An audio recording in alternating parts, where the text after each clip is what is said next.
કરો આરંભ. हाँ जी लीजिए. दंडवत प्रणाम. હવે પ્રભુ કૃપાથી તૃતીય સ્કંદની શરૂઆત કરવામાં આવે છે આજથી. તો શરૂઆત કરું છું કે પ્રથમ સ્કંદમાં અધિકાર લીલાનું વર્ણન જોયું. એમાં હીન, ઉત્તમ અને મધ્યમ પ્રકારની અધિકારની વાત જોઈ. દ્વિતીય સ્કંદમાં સાધન લીલા અંતર્ગત તત્વધ્યાન, હૃદપ્રસાદ અને મનન જોયું. હવે તૃતીય સ્કંદથી હરિની દશવિધ લીલાનું વર્ણન આવશે. તેમાં પ્રથમ શાસ્ત્રનો અર્થ આપણે શરૂઆત કરીએ છીએ આજથી. જે હું આ શ્રી કૃષ્ણ પરમાનંદમ એ આખું વિવરણ વાંચું કે પછી એનો સારાંશ કહી દઉં? કારણ કે 2.5 પેજનું છે ને, એટલે પૂછું છું. એટલે હવે આપણે કેમ કે નવા સ્કંદથી આરંભ કરી રહ્યા છીએ, તો શાસ્ત્રાર્થ જે છે એને એક વખત ફરીથી યાદ કરી લેવું જોઈએ. જી જી જી, હા ભલે, હું કરું છું. આમ તો મારામાં તો 3 પાના સુધી છે. થોડું બધાને એ વિષય યાદમાં આવી જાય તો કઈ વાંધો નથી. આપણે કઈ ઉતાવળ તો છે નહીં, કોઈ રક્ષક આવવાનો નથી.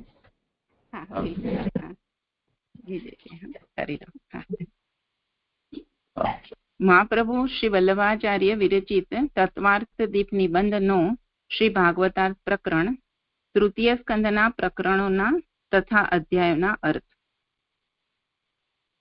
કારિકા છે. શ્રી કૃષ્ણ પરમાનંદમ દશલીલાયુતમ સદા સર્વભક્ત સમુદ્ધારે વિસ્ફુરંતમ પરમ નુમઃ. શ્રીમદ ભાગવતમાં પર વસ્તુ પરબ્રહ્મને શ્રી કૃષ્ણ કહેલ છે. તેથી આરંભમાં પ્રથમ શ્લોકથી શ્રીમદ આચાર્ય ચરણ શ્રી કૃષ્ણની સ્તુતિ કરે છે. પરબ્રહ્મ પોતાની અંદર રહેલ પરમ સૌંદર્ય હું પ્રગટ કરું એવી ઈચ્છાથી સાકાર થઈ પ્રગટ થાય છે. તે સાકાર સ્વરૂપ તે જ શ્રી કૃષ્ણ છે.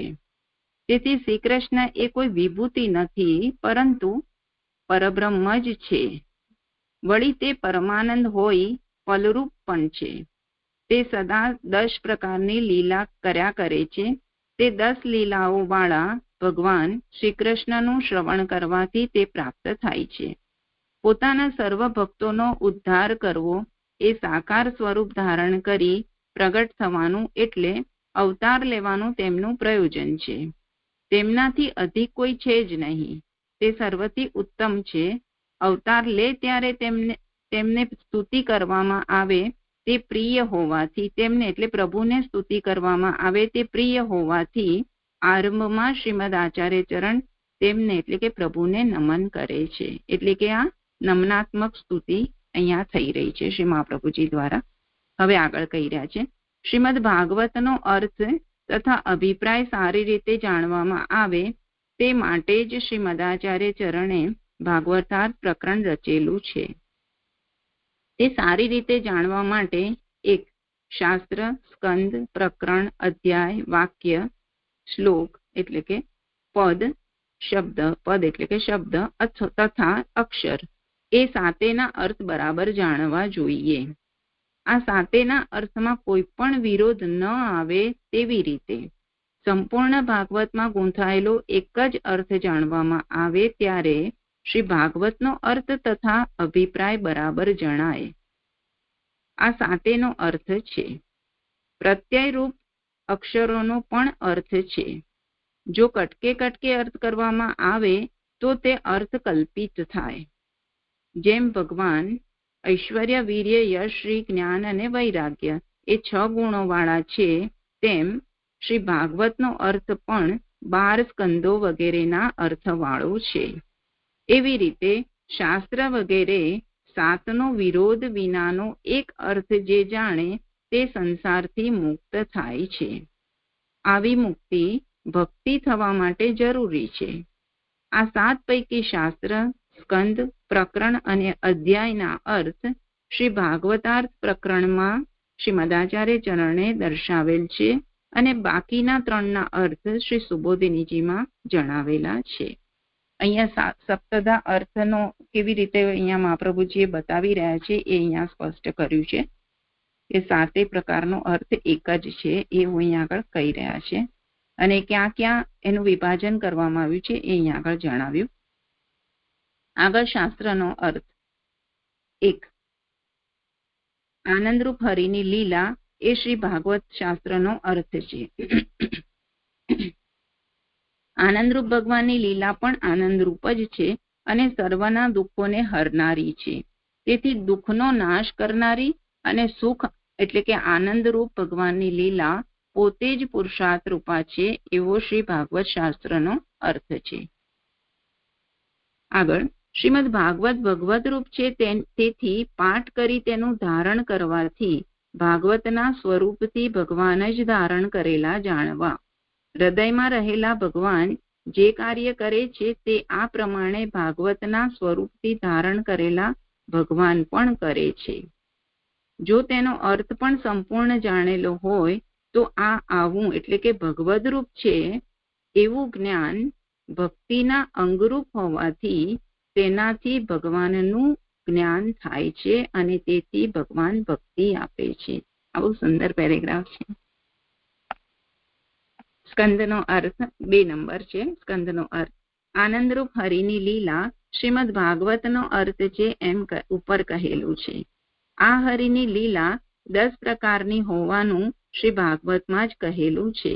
અહીં સર્ગ, વિસર્ગ, સ્થાન, પોષણ, ઉતિયો, મન્વંતરો, ઈશાનુકથા, નિરોધ, મુક્તિ અને આશ્રય કહેલા છે. ભાગવત પુરાણ 2.10.1 આ વાત આવી છે. આ 10 લીલાઓનું 3 થી 12 સુધીના 10 સ્કંદોમાં અનુક્રમે નિરૂપણ કરેલું છે. આ 10 ઉપરાંત અધિકાર પણ ભગવાનની લીલા છે, પરંતુ તે મુખ્ય લીલા નથી, પણ મુખ્ય લીલામાં ઉપયોગી લીલા છે.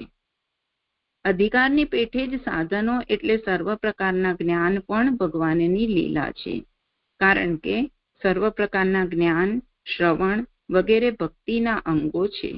આ પણ મુખ્ય લીલાઓના અંગરૂપ હોવાથી મુખ્ય લીલા ગણાય નહીં, છતાં શાસ્ત્રના અર્થમાં આનો પણ સમાવેશ થવો જોઈએ. તેથી 10 મુખ્ય લીલા અને 2 મુખ્ય લીલાઓના અંગરૂપ લીલા એ સર્વનું નિરૂપણ શ્રીમદ ભાગવતમાં કરેલું છે. તેથી તેના 12 સ્કંદ છે. પહેલા સ્કંદમાં અધિકારીનું અને બીજા સ્કંદમાં સાધનોનું નિરૂપણ કરેલું છે. મુખ્ય લીલાઓ તો 10 જ રહે છે, નથી વધતી કે નથી ઘટતી. આ પ્રમાણે શ્રી ભાગવતના 12 સ્કંદો હોવા છતાં તે એક જ શાસ્ત્ર અથવા પુરાણ છે અને તે હરિરૂપ જ છે. આ પુરાણ શબ્દથી અને અર્થથી પણ ભગવદ રૂપ છે. શ્રી ભાગવત ભગવદ રૂપ છે અને ભગવાન પુરુષ છે. પુરુષ ખરેખર 12 અંગવાળો છે. એ શ્રુતિ પ્રમાણે પુરુષના 12 અંગો છે, તેથી પણ શ્રી ભાગવતના 12 સ્કંદો છે. શ્રુતિ પ્રમાણે વિચારતા 2 સાથળો, 2 બાહુઓ, શિર, હૃદય, 2 હસ્તો, 2 ચરણો અને 2 સ્તનો એ પુરુષના 12 અવયવો છે. 1-2 કે પહેલો અને બીજો સ્કંદ 2 ચરણ રૂપ છે, તે પ્રમાણે અધિકાર અને જ્ઞાન એ 2 ભાગવત રૂપ પુરુષના 2 ચરણો છે. 3-4 અધ્યાય સ્કંદ 3 અને 4 તો સર્ગ અને વિસર્ગ 3 અને 4 સ્કંદ 2 બાહુ એટલે કે ખભાથી કોણી સુધીના ભાગને બાહુ અને કોણીથી આંગળીઓ સુધીના ભાગને હસ્ત કહેલા હોવાનું અને ઢીંચણથી નીચેના ભાગને ચરણ કહેલા હોવાનું જણાય છે અથવા કર છે. 5 અને 6 સ્થાન અને પોષણ એટલે કે 5મો અને 6ઠ્ઠો સ્કંદ 2 સાથળો છે.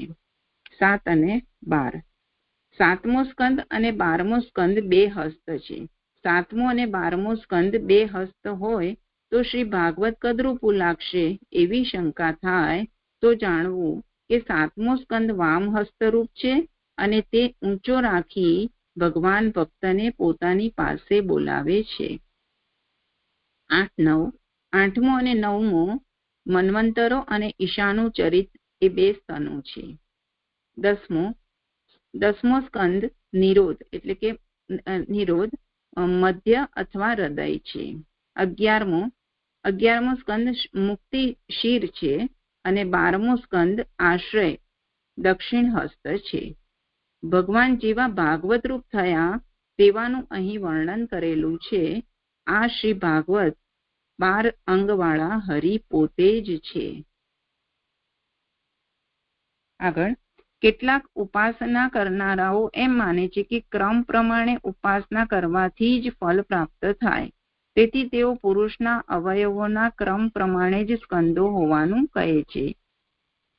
2 ચરણો પહેલા 2 સ્કંદો, 2 સાથળો ત્રીજો અને ચોથો સ્કંદ કટી પાંચમો, 2 સાથળો ત્રીજો અને ચોથો સ્કંદ કટી પાંચમો, ગુહ્ય અવયવ છઠ્ઠો, ઉદર 7મો, હૃદય 8મો, 2 કરો 9મો, મુખ્ય 10મો, મુખ 10મો, લલાટ 11મો અને શિર 12મો સ્કંદ છે. તેમાં કટીમાં એટલે 5મા સ્કંદમાં મલના દ્વાર જેવા નરકો છે. ઉપાસના કરનાર આવી રીતે ઉપાસના કરે તે પણ યોગ્ય છે. એટલે અહીંયા ક્રમની વિશેષતા બતાવી છે કે જે અમુક લોકો જે ઉપાસના કરી રહ્યા છે એ આ રીતે ક્રમ કરી રહ્યા છે. આપણે ઉપર જણાવેલા મહાપ્રભુજી ઉપર જણાવેલા ક્રમ પ્રમાણે કરાવી રહ્યા છે. તો એમ કે આ બંનેમાં અયોગ્ય કાંઈ નથી, બધું યોગ્ય જ છે. એમ 3 ભાષાઓ. વ્યાસજી ભગવાનના અવતાર હોવાથી તેમનું તેજ અમાપ છે. સ્વરૂપથી અને ગુણથી તે ઘણા મોટા છે. શ્રીમદ ભાગવત એ તેમની સમાધિ ભાષા છે. શ્રીમદ ભાગવતમાં કોઈક સ્થળે જ્ઞાન વગેરેની પ્રશંસા કરેલી છે, ક્યાંક કથામાં આગળ પાછળનો વિરોધ જોવામાં આવે છે અને ક્યાંક તેનો તેજ વૃત્તાંત ફરી કહેવારૂપ એટલે કે પુનરુક્તિ વગેરે દોષો જોવામાં આવે છે. તેનું કારણ એવું છે કે શ્રીમદ ભાગવતમાં 3 ભાષાઓ છે. સમાધિ ભાષા 1, તો વ્યાસજીએ જેટલો વિષય સમાધિથી જાણીને કહ્યો તે સમાધિ ભાષા. 2, મતાંતર ભાષા, તો સમાધિ ભાષાથી વિરુદ્ધ વિષય જ્યાં કહેલ છે તે મતાંતર ભાષા છે. 3, લૌકિક ભાષા, તો લોકમાં પ્રસિદ્ધ વિષય જ્યાં કહેલ હોય તે લૌકિકી ભાષા છે. તે પૈકી મતાંતર ભાષા અને લૌકિકી ભાષા બોલનારના અભિપ્રાય પૂરતી પ્રમાણ છે, પરંતુ તેમાં જે વિષય જણાવેલ હોય તે સંબંધમાં સમાધિ ભાષાની પેઠે સંપૂર્ણ રીતે પ્રમાણ નથી. તેથી જ આ 2 ભાષાઓ સાથે સમાધિ ભાષાનો વિરોધ રહેતો નથી. આ 2 ભાષાઓ શ્રીમદ ભાગવતમાં જ્યાં કહેલી છે તે ત્યાં દર્શાવવામાં આવશે. આ 3 ભાષાઓ જણાય કેવી રીતે એવો પ્રશ્ન ઉઠે તો જાણવું કે સામાન્ય નિયમ તરીકે શ્રીમદ ભાગવતમાં સર્વત્ર સમાધિ ભાષા છે, પરંતુ જ્યાં હું બીજાનું કહેલું કહું છું એમ શ્રી શુકે કહેલ હોય ત્યાં તેને પરમત ભાષા કહેવા માંડી છે એમ જાણવું. અને 10, 79, 16 વગેરેની પેઠે જ્યાં લૌકિક રીતથી વર્ણન કરેલું હોય ત્યાં લૌકિકી ભાષા કહેલી જાણવી. આ 2 ભાષાઓમાં સમાધિ ભાષાથી વિરુદ્ધ જે કાંઈ કહેલ છે તે વિચારપૂર્વક જાણી જોઈને કહેલ હોવાથી આ વિરોધ દોષરૂપ નથી. 10, 79, 16 વગેરે એમાં લૌકિકી ભાષાનું એક એક્ઝામ્પલ આપણે જોઈએ તો એમાં એવું કહ્યું, એક જ મિનિટ, 16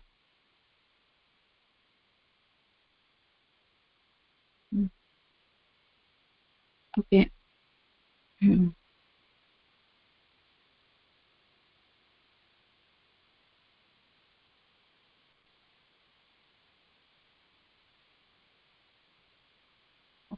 જે હું જવા દઉં છું.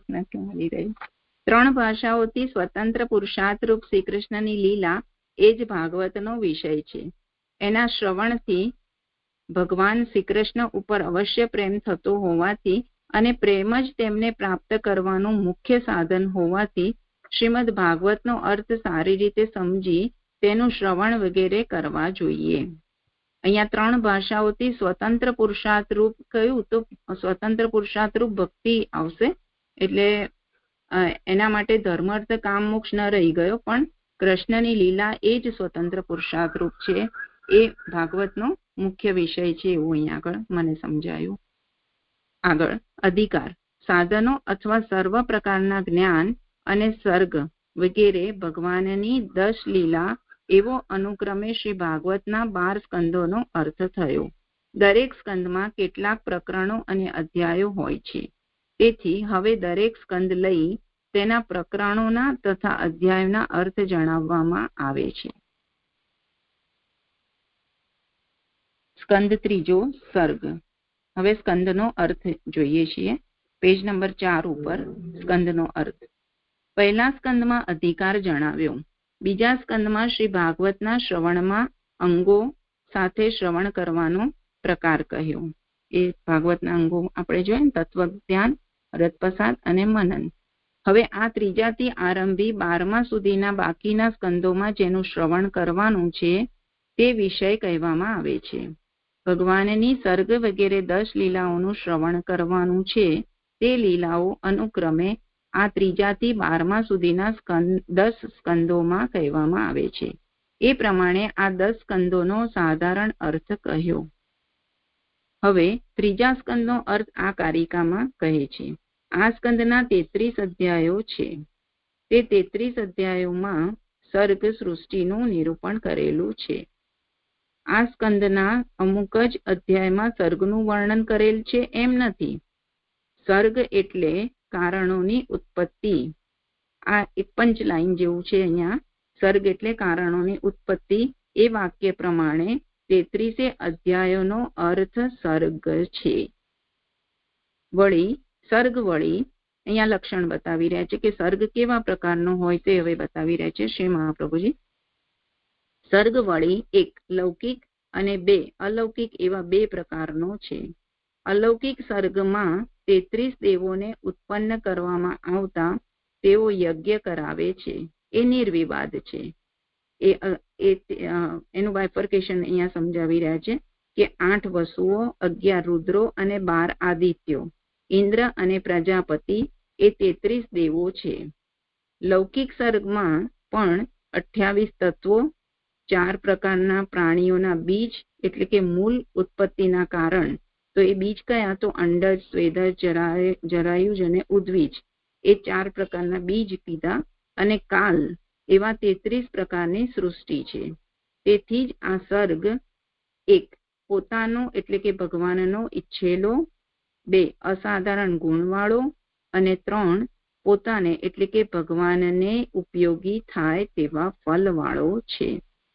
હર કોઈ પ્રકારની સૃષ્ટિમાં થાય તેવા પ્રકારનો આ સર્ગ નથી, પરંતુ ઉપર જણાવેલ 3 ગુણો વાળો છે. ઉપર જણાવેલ એટલે પોતાનો ઈચ્છેલો, અસાધારણ ગુણવાળો અને પોતાને એટલે કે ભગવાનને ઉપયોગી થાય તેવા ફલવાળો છે.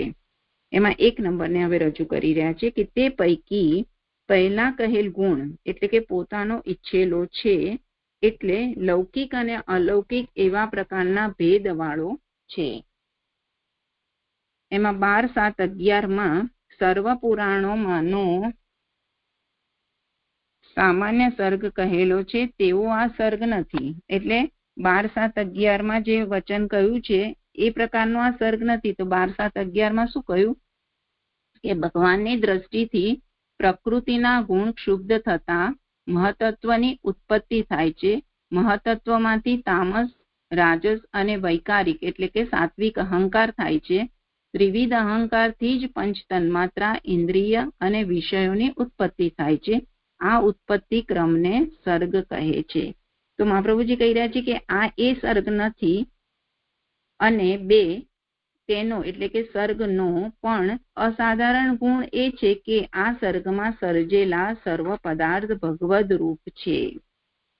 વળી 3 આ સર્ગ પોતાને એટલે કે ભગવાનને ઉપયોગી થાય તેવા મોક્ષ વગેરે ફલવાળો છે. કારણ કે જીવની સૃષ્ટિ 2 પ્રકારની છે. જીવની સૃષ્ટિ કયા 2 પ્રકારની? તો અહીંયા કહી રહ્યા છે કે બહારથી જણાતી અને સ્વરૂપથી સૃષ્ટિ. બહારથી જણાતી એટલે દેહ વગેરે એટલે બદ્ધ જીવ છે એની સૃષ્ટિ, અને સ્વરૂપથી સૃષ્ટિ એટલે મુક્ત જીવની સૃષ્ટિ. એ 2 પ્રકારની સૃષ્ટિ બતાવી. તે પૈકી બહારથી જણાતી સૃષ્ટિ લોકમાં પ્રસિદ્ધ છે. તેથી જીવને મોક્ષ પ્રાપ્ત થાય તે જ તેની મુખ્ય સ્વરૂપની સૃષ્ટિ છે. એટલે જીવને મોક્ષ પ્રાપ્ત થાય એ જ અહીંયા આગળ મુખ્ય ધ્યેય છે. એટલે મુખ્ય સ્વરૂપ અહીંયા આગળ સ્વરૂપની સૃષ્ટિ કહી તો એનાથી એ નિષ્કર્ષ નીકળ્યો કે તેથી જીવને મોક્ષ પ્રાપ્ત થાય તે જ તેની મુખ્ય સૃષ્ટિ છે. પરંતુ મોક્ષના અધિકાર વાળો દેહ પ્રાપ્ત થયા વિના મોક્ષ પ્રાપ્ત થવાનું સંભવતું નથી. તેથી મોક્ષ થયાનું જણાવવા માટે ઉત્પત્તિ થયાનું પણ કહેલું છે. હવે મોક્ષ જીવને જોઈતો હશે તો દેહની જરૂર પડશે. દેહ વગર તો મોક્ષ પ્રાપ્ત થશે નહીં. તો કહી રહ્યા છે કે ભાઈ તેથી મોક્ષ થયાનું જણાવવા માટે દેહની ઉત્પત્તિ થયાનું પણ કહેલું છે. તેમાં પણ ગ્રહસ્થને જ મોક્ષ પ્રાપ્ત થવાનું ઘણા સંદેહ વાળું છે. તેથી દંપતીને મુક્તિ પ્રાપ્ત થયાનું આ સ્કંદમાં જણાવેલું છે. એટલે કે કરદમ અને દેવહૂતિજીની મુક્તિ થઈ એ આ સ્કંદમાં જણાવેલું છે. કેમ તો કે ભાઈ ગૃહસ્થને તો મોક્ષ પ્રાપ્ત થવામાં ઘણો સંદેહ થશે ને, કારણ કે એને અહંતા મમતા લાગશે ગ્રહસ્થીને. તો એને મોક્ષ કેવી રીતે પ્રાપ્ત થશે? તો એના માટે કરદમ અને દેવહૂતિજીનું મુક્તિનું એક્ઝામ્પલ આપીને અહીંયા આગળ આ સ્કંદમાં કહેવામાં આવશે. આ ગ્રહસ્થની મુક્તિ કરાવનાર ભગવાનની પ્રસન્નતા છે. હવે એ મુક્તિ કેવી રીતે પ્રાપ્ત થશે એ અહીંયા આગળ સમજાવી રહ્યા છે કે ગ્રહસ્થની મુક્તિ કરાવનાર કોણ છે? તો ભગવાનની પ્રસન્નતા છે. એ મુખ્ય કારણ કીધું. અને તેમની પ્રસન્નતા કેવી રીતે પ્રાપ્ત થશે? તો તેમની પ્રસન્નતા પ્રાપ્ત કરાવનાર ભક્તિ, જ્ઞાન, યોગ અને ભગવાનની આજ્ઞા પ્રમાણેનું વર્તન છે. તેથી આ સર્ગનું વર્ણન કરતા આ સર્વ કહેલા છે. એટલે આ સર્ગ પોતાને એટલે ભગવાનને ઉપયોગી થાય તેવા ફલવાળો હોવાનું કહેલું છે. અહીંયા બે જે હતા એ અહીંયા પૂર્ણ થયા. એક પોતાનો ઈચ્છેલો અને પોતાને ઉપયોગી થાય તેવા ફલવાળો એ અહીંયા આગળ સંપન્ન થયું. હવે શંકા કરી રહ્યા છે કે બીજા પુરાણોમાં સર્ગ અને વિસર્ગને એક સાથે જ કહેલા છે. એક સાથે કેવી રીતે? તો કહે છે કે પોતાનું સામર્થ્ય પ્રગટ કરી એ સર્ગ કહ્યું અને મુક્તિ પ્રાપ્ત કરનાર સામર્થ્ય વાળા પુરુષોની સૃષ્ટિ એ વિસર્ગ થયો. તો પુરાણોમાં તો સર્ગ અને વિસર્ગને એક સાથે જ કહેલા છે. અને શ્રી ભાગવત સર્વ વેદ અને પુરાણોના સારરૂપ હોવાથી અહીં પણ તે બંને એક સાથે જ હોવા જોઈએ. કારણ કે બંનેમાં જીવની ઉત્પત્તિ દેહ પ્રાપ્ત કરવાથી થાય છે. એટલે અહીંયા કેમ બંનેને એક સાથે લીધા છે? અરે અલગ અલગ લીધા છે. પુરાણોમાં તો બંનેને એક સાથે લીધા છે. તો અહીંયા કેમ બંને સર્ગને અલગ અલગ ઉત્પત્તિને કહેલું છે? તો એમ કહી રહ્યા છે કે છતાં શ્રી ભાગવતમાં તે જુદા જુદા ત્રીજા અને ચોથા સ્કંદમાં કહેલ છે એ લોકમાની પ્રસિદ્ધિથી વિરુદ્ધ છે એવી શંકા થાય. આ શંકા કન્ટિન્યુ છે હજી. તો એમાં કહી રહ્યા છે કે ભાગવતમાં જુદા જુદા ત્રીજા અને ચોથા સ્કંદમાં કહેલ છે એ લોકમાની પ્રસિદ્ધિથી વિરુદ્ધ છે એવી કોઈને શંકા થાય. લોકમાં શું પ્રસિદ્ધ છે કે ભાઈ જગતની રચના થઈ અને પુરુષમાંથી થયેલી વિસર્ગ છે. એ સર્ગ વિસર્ગની ભેગી વ્યાખ્યા કહી રહ્યા છે. તો અહીંયા જુદી જુદી કેમ કહી છે એ શંકા ઉપસ્થિત કરી. તો એના સમાધાનમાં કહી રહ્યા છે કે જેવા સર્ગ અને વિસર્ગ લોકમાં પ્રસિદ્ધ છે તેવા કહેવાનું અહીં ઈચ્છેલું નથી. તેવાનો અહીં વિચાર કરેલો નથી. એટલે જે જગતની રચના થઈ અને એ રીતે બંને અલગ અલગ કરેલું છે, એક સાથે કરેલું છે એવું અહીંયા આગળ વિચારવાનું નથી. પણ એનાથી કઈ વિશેષ છે? શું છે? તો અહીંયા કહી રહ્યા છે કે અહીં તો પુરુષાર્થ પ્રાપ્ત કરાવનારા સર્ગ અને વિસર્ગ કહેલા છે. ધર્મ, અર્થ, કામ, મોક્ષ રૂપી પુરુષાર્થ પ્રાપ્ત કરાવનારા સર્ગ અને વિસર્ગ કહેલા છે. તે દરેક ભગવાનની લીલા સ્વતંત્ર છે. આ બધી પ્રભુની લીલા સ્વતંત્ર છે અને તેથી તે દરેક એક એક સ્કંદમાં કહેલી હોવાથી અહીં તે લીલાઓ બે સ્કંદમાં કહેલી છે. એટલે બંને અલગ અલગ લીલાઓનું વિભાજન કરવામાં આવ્યું છે. એટલે બે સ્કંદને અહીંયા જુદા કહેલા છે. વળી આ બંને લીલાઓ મૈત્રેય અને વિદુરનો સંવાદ જણાવી તે સંવાદથી કહેલી છે. કારણ કે વિદુર અધિકારી હોવાથી આ બે જ લીલાઓના શ્રવણથી તેને મોક્ષ પ્રાપ્ત થયો. તો પછી જે આખા શ્રી ભાગવતનું 10 લીલાઓનું શ્રવણ કરે તેને મોક્ષ પ્રાપ્ત થાય એમાં સંદેહ જ શો? જો વિદુરજીને આવી રીતે એક ધ્યાન થઈને શ્રવણ કરવાથી, 2 લીલાઓનું શ્રવણ કરવાથી મોક્ષ પ્રાપ્ત થયો, તો જે આખી 10 લીલાઓનું શ્રવણ કરશે તો એને તો મોક્ષ પ્રાપ્ત થશે જ ને, એમ કહી રહ્યા છે. હવે આગળ સર્ગની વ્યાખ્યા. આમાં કોઈને પ્રશ્ન હોય તો પહેલા જોઈ લઈએ, પછી હું સર્ગની વ્યાખ્યા કરું. જે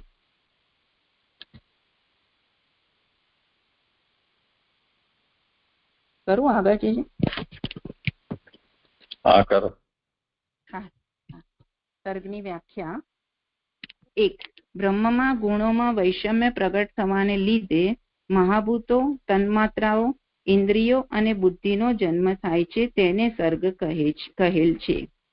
અહીંયા બ્રહ્મમાં ગુણોમાં વૈષમ્ય એટલે વિષમતા પ્રગટ થવાને લીધે મહાભૂતો, તન્માત્રાઓ, ઇન્દ્રિયો અને બુદ્ધિનો જન્મ થાય છે, તેને સર્ગ કહ્યો. એવી સર્ગની વ્યાખ્યા 2.10.3 આપેલી છે. 2.10.3 શું કહ્યું કે બ્રહ્મમાંથી મહાભૂતો, તન્માત્રાઓ, ઇન્દ્રિયો અને બુદ્ધિનો ગુણોના વિષમપણાથી થતો જન્મ સર્ગ કહેલ છે. પુરુષમાંથી થયેલ વિસર્ગ કહેવાય છે. એ વ્યાખ્યા પ્રમાણે અહીંયા વાત કહી. તો આગળ કહી રહ્યા છે કે ગુણોનું વૈષમ્ય રજોગુણને લીધે જ થાય છે. એટલે રજોગુણ જ્યારે પ્રધાનતામાં હોય ત્યારે એ વૈષમ્યપણું પ્રગટ થઈ રહ્યું છે. કારણ કે રજોગુણ જ સૃષ્ટિના કારણરૂપ એટલે કે સૃષ્ટિ કરાવનારો છે. ભગવાનમાંથી સૃષ્ટિ થાય છે એ વિષયમાં સંદેહ ન રહે તે માટે બ્રહ્મમાં એવો શબ્દ સર્ગની વ્યાખ્યામાં યોજેલ છે. બ્રહ્મમાંથી એટલે ભગવાનમાંથી. બ્રહ્મ કો કે ભગવાન કો, અહીંયા એક જ વાત કહી રહ્યા છે કે બ્રહ્મમાંથી જ બધું સર્જન થયેલું છે. એમ મહાભૂતો, તન્માત્રાઓ, ઇન્દ્રિયો અને બુદ્ધિનો જન્મ થાય છે તે કારણરૂપ અને કાર્યરૂપ એમ 2 પ્રકારના હોય છે. એટલે અહીંયા એમ કહી રહ્યા છે કે મહાભૂતો, તન્માત્રા, ઇન્દ્રિયો અને બુદ્ધિનો જે જન્મ થયો તે કારણરૂપ, અને કાર્યરૂપ શું તો એમ કહી રહ્યા છે કે જુદા જુદા પ્રાણીઓના દેહમાં જે મહાભૂતો વગેરે રહેલા છે તે કાર્યરૂપ છે. તેમનો જન્મ તે આ સર્ગ નથી. એટલે આ બીજું જે કાર્યરૂપ કહ્યું એ સર્ગ એ તેમનો એટલે આ બીજા કાર્યરૂપ નો જન્મ તે આ સર્ગ નથી, પરંતુ કારણરૂપ મહાભૂત વગેરેનો જન્મ તે આ સર્ગ છે. એટલે આગળ જે કહ્યા ને કારણો, મહાભૂતો, તન્માત્રા, ઇન્દ્રિય અને બુદ્ધિનો જન્મ થયો એ આ સર્ગની ડેફિનેશન આપી. તેથી 2. રજોગુણ વાળા ભગવાનની જગતના કારણોનો જન્મ કરનારી લીલા તે સર્ગ, એવી સર્ગની વ્યાખ્યા થઈ. એટલે 2 અહીંયા વાત થઈ. એક તો પહેલી વ્યાખ્યા શું કરી કે બ્રહ્મમાં ગુણોમાં વૈષમ્ય પ્રગટ થવાને લીધે આ બધાનો જન્મ થયો, એને સર્ગ કીધો. અને બીજામાં રજોગુણ વાળા ભગવાનની જગતના કારણોનો જન્મ કરનારી લીલા તે સર્ગ. હવે ત્રીજી વ્યાખ્યા કહી રહ્યા છે કે ઉપર બીજા શ્લોકના વ્યાખ્યાનમાં 3 સર્ગ એટલે કારણોની ઉત્પત્તિ, જે મેં કહ્યું પંચલાઈન છે એ જ અહીંયા વાત આવી રહી છે. એવી બીજા પુરાણમાં કહેલી સર્ગની વ્યાખ્યા પણ જણાવેલી છે. આ સર્ગની વ્યાખ્યાઓ કહેવાનું પ્રયોજન જુદા જુદા સર્ગોનો સર્ગમાં સમાવેશ કરવાનું છે. એટલે ઘણા બધા સર્ગો છે એનું અહીંયા સર્ગમાં રજૂઆત સમાવેશ કરવામાં આવ્યો છે. એમાં 4 પ્રકાર બતાવી રહ્યા છે કે રજોગુણ વાળા ભગવાને પણ લીલાથી સૃષ્ટિ રચેલી છે. 2. સર્ગ મુખ્ય બ્રહ્મની લીલા પણ છે, એટલે ગુણાતીત બ્રહ્મની લીલા પણ છે. 3. ભગવાન કાલરૂપ હોવાથી કાલે રચેલી સૃષ્ટિ પણ ભગવાનની લીલા છે. અને 4. જીવ પણ સૃષ્ટિ રચવામાં કારણરૂપ હોવાથી તે પણ પોતાના સ્વરૂપમાં સ્થિતિ કરે એટલે કે મોક્ષ પ્રાપ્ત કરે, તે પણ સૃષ્ટિ રચવાનું પ્રયોજન હોવાથી જીવની સ્વરૂપમાં સ્થિતિ એટલે મુક્તિનો પણ સર્ગમાં સમાવેશ થાય છે. એટલે અહીંયા 4 કયા કીધા તો એક તો રજોગુણ વાળા ભગવાને કરેલી લીલાની સૃષ્ટિ, 2 ગુણાતીત બ્રહ્મની લીલાની સૃષ્ટિ, કાલે રચેલી સૃષ્ટિ, અને 4 જીવની સ્વરૂપમાં સ્થિતિ એ સર્ગનો એમાં મુક્તિનો પણ સર્ગમાં સમાવેશ થાય છે, એવું અહીંયા આગળ બતાવ્યું. હવે આગળ કહી રહ્યા છે કે 2.10.3 ભૂત માત્ર ઇન્દ્રિય ધિયામ જન્મ સર્ગ ઉદારતઃ બ્રહ્મણો ગુણ વૈષમ્યમ, એવી સર્ગની આપેલી વ્યાખ્યા પણ જણાવેલી છે. તેમાં બ્રહ્મણો અગુણ વૈષમ્યાત એમ અવગ્રહ લેવાથી એવો અર્થ થાય છે કે બ્રહ્મમાં ગુણો પ્રગટ ન થવાથી બ્રહ્મનો પણ જન્મ પ્રાગટ્ય થાય છે. આવો અર્થ થાય ત્યારે બીજી વ્યાખ્યા ઉપર કહી તેમાં કારણ જન્મદા એટલે કે કારણોનો જન્મ કરનારી એવું વિશેષણ કહેલ.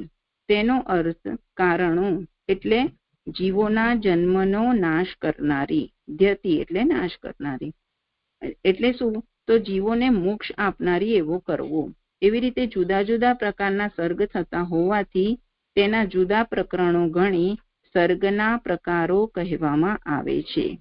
એટલે અહીંયા તાત્પર્ય એ છે કહેવાનું કે બ્રહ્મણો ગુણ વૈષમ્યાત, એ જે અહીંયા આગળ શ્લોકમાં આવી ને 2.10.3 હમણાં મેં વાંચ્યું, તો એમાં એનો અર્થ શું થયો કે બ્રહ્મમાં ગુણોમાં વૈષમ્ય પ્રગટ થવાને લીધે, તો એ બ્રહ્મમાં ગુણોનો સંબંધ છે એમ સમજીએ આપણે. અને બ્રહ્મણો અગુણ અવગ્રહ કરવાથી બ્રહ્મણો અગુણ વૈષમ્યાત, તો અગુણથી શું થશે કે બ્રહ્મમાં ગુણોનો સંબંધ નથી. તો શું છે? તો બ્રહ્મ પોતે જ પ્રગટી રહ્યો છે, તેથી જીવોને મોક્ષ થઈ રહ્યો છે.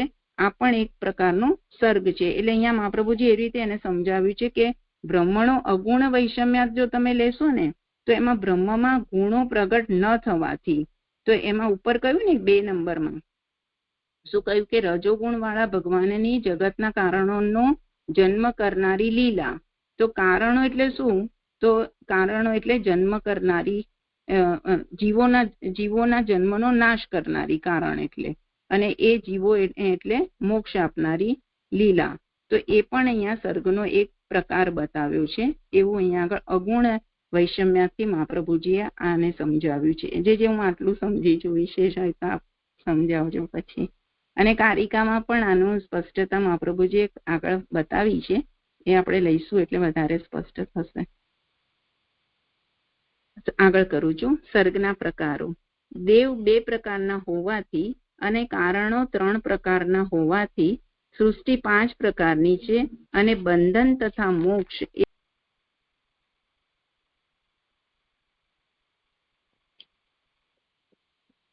કંઈ પૂછવું છે જે હોય તે.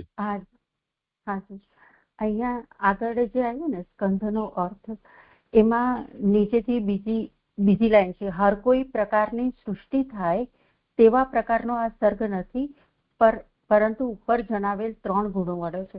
તો આ હર કોઈ પ્રકારની સૃષ્ટિ થાય એવા પ્રકારનો આ સર્ગ નથી, એ લાઈન નહીં સમજાઈ જોઈએ. અહીંયા કહેલા પ્રકારની સૃષ્ટિ ગમે તે પ્રકારની તમને સમજમાં આવતી હોય તે રીતે નહીં, પારિભાષિક છે. એટલે આને જ ખાલી ઇન્ક્લુડ કરવાની એવી રીતે જ સમજવાનું. ઓકે, હા. અને અહીંયા જે કહ્યું ને 5મા પાના ઉપર કે ઉપરથી 5મી લાઈન છે કે કારણ કે જીવની સૃષ્ટિ, 4થી લાઈન છે, કારણ કે જીવની સૃષ્ટિ 2 પ્રકારની છે, બહારથી જણાતી અને સ્વરૂપથી સૃષ્ટિ. તો એ બહારથી દેહ વગેરેથી જણાતી એટલે પ્રત્યક્ષ આપણે જે જડ જે દેખાઈ રહ્યું છે એ, અને સ્વરૂપથી એટલે ચૈતન્યની, એવી રીતે લેવાનું છે. એ તો અહીંયા જ બતાવી દીધું છે. હા, કરો ભાઈ નિકિતા. લખેલું જ છે વિષય. હા, જે હા લખેલું જ છે. અને અહીંયા આગળ બદ્ધ જીવ અને મુક્ત જીવની વાત આવશે કે બદ્ધ જીવ જ્યારે બદ્ધ થશે ત્યારે એને દેહની પણ જરૂર પડશે ને, તો દેહથી એને આ બધું પ્રાપ્ત થશે. અને સ્વરૂપતઃ તો મુક્ત જીવ તો એ મુક્ત જ છે, એને તો બંધનની જરૂર, બંધન છે જ નહીં. એટલે અહીંયા આગળ સ્વરૂપથી સૃષ્ટિ કહી હોય એવું મને સમજાયું છે. જીવને મોક્ષ પ્રાપ્ત થાય તે જ તેની મુખ્ય સ્વરૂપની સૃષ્ટિ છે, બરાબર? એ સ્વરૂપ સૃષ્ટિની વાત થઈ. અને બહારથી જણાતી એટલે બદ્ધ સૃષ્ટિ, તો એને દેહની જરૂર છે. એ દેહ મળશે તો એ આ નીચે બતાવેલા પ્રમાણે પ્રભુનું આજ્ઞાનું પાલન કરી અને એ મોક્ષ પ્રાપ્ત કરી શકશે એમ. એટલે આખી સાયકલ બતાવી એવું મને સમજાયું છે. બરાબર છે જે કે કઈ ભૂલ છે?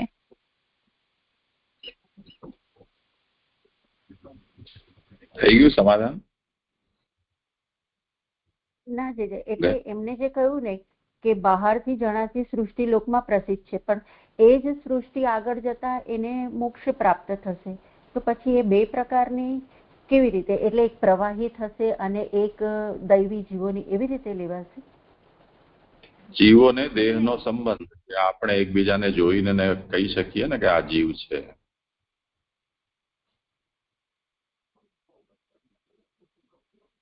એ બહારથી જણાતી અને સ્વરૂપથી સૃષ્ટિ, એ કેવી રીતે સમજવાનું? વાંચો તે અંશ લખેલું છે તો સ્પષ્ટ થઈ જશે.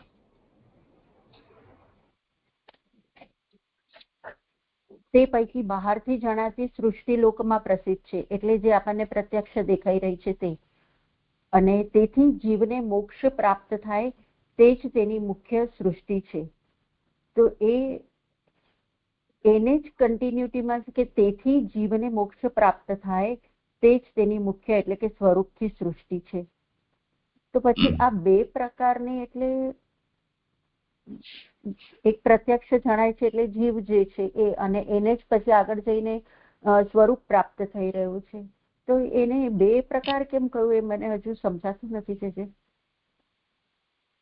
હા, કોઈને કરવું હોય સમાધાન તો બધી એવું હોય છે વિદુષી, જેમ કે વિદુષી છે તો વિદુષી તો દેહધારી આપણે જોયા, અને પછી મુક્ત પણ જોયા ને, એવી અવસ્થા એમને જે વિદુષી જાય છે. તો બે અવસ્થા થઈ એવું સમજીએ કે બે અવસ્થા તો છે ને, પેલા દેહધારી હતા એની મુક્ત અવસ્થા ના હતી, પછી એ જ દેહ ની બાજુ મુક્ત અવસ્થા સ્વરૂપ સિદ્ધ થયા તો સ્વરૂપને પ્રાપ્ત કર્યું વિદુષીએ. બધું બંધુ બાંધુ બધું છૂટી ગયું, આમ એ સ્થિતિ બે સ્થિતિ એ રીતે બરોબર છે. બંધન અને મુક્તિ, મોક્ષ પણ એક સર્ગ છે ને. જીવનો આ સૃષ્ટિમાં દેહને પ્રાપ્ત કરવું આ એક પ્રકારનો એનો સર્ગ છે, અને દેહનો ત્યાગ કરીને સ્વરૂપાવસ્થિત થવું એ એનો મોક્ષ રૂપ સર્ગ છે. હા હા, થયું નથી. અને એક જ મિનિટ, હજુ આજે આવ્યું ને સર્ગની વ્યાખ્યા, એમાં જે કહ્યું કે આ સર્ગની વ્યાખ્યાઓ કહેવાનું પ્રયોજન જુદા જુદા સર્ગોનો સર્ગમાં સમાવેશ કરવાનું છે. તો પછી આપણે જોઈને આવ્યા કે હર કોઈ પ્રકારની સૃષ્ટિમાં થાય તેવો આ સર્ગ નથી, અને પછી અહીંયા એવું કીધું કે આ વ્યાખ્યા એટલા માટે કરી છે કે બધા જ સર્ગોનો આ સર્ગમાં પ્રવેશ થઈ જાય. તો આ કેવી રીતે સમજવાનું? આ મને હજુ બહુ સમજાતું નથી. એટલે આમાં આપણે જે સૃષ્ટિ થાય છે, કોઈ પણ સૃષ્ટિ, તો કારણો તો આ જ રહેવાના, જે 28 કારણો તત્વો ગણાવ્યા છે, અને 4 પ્રકારના પ્રાણીઓના બીજ. એટલે કોઈ પણ સૃષ્ટિ થશે તો આ 32 ને એક કાલ 33, આ 33 ની જે લૌકિક સૃષ્ટિ કહી છે એ તો બધા સર્ગમાં રહેવાની જ ને. તો એના માટે અહીંયા કહ્યું છે કે જુદા જુદા સર્ગોનો આ સર્ગમાં સમાવેશ થાય છે, એવું સમજાય છે. તો દ્વિતીય સ્કંદમાં જ એનું નિરાકરણ કરી દીધું હતું.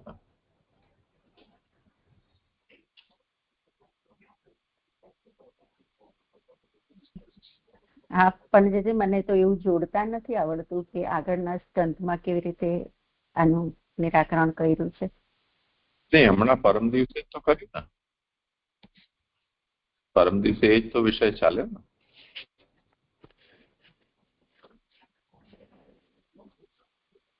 એટલે ત્યાં તો એવું આવ્યું કે આ બ્રહ્મકલ્પનું વાત, આ હવે જે તૃતીય સ્કંદ આવશે એમાં બ્રહ્મકલ્પની વાત આવશે, એવી રીતનું ત્યાં આવ્યું હતું. અને એને લેવાનું અહીંયા જે કે એ બ્રહ્મકલ્પનો સર્ગ ગમે તે પ્રકારની સૃષ્ટિની વાત નથી. અહીંયા જે તૃતીય સ્કંદમાં વર્ણિત છે એ જ સમજવાની છે, પણ સર્ગનું લક્ષણ એટલા પૂરતું સીમિત નથી.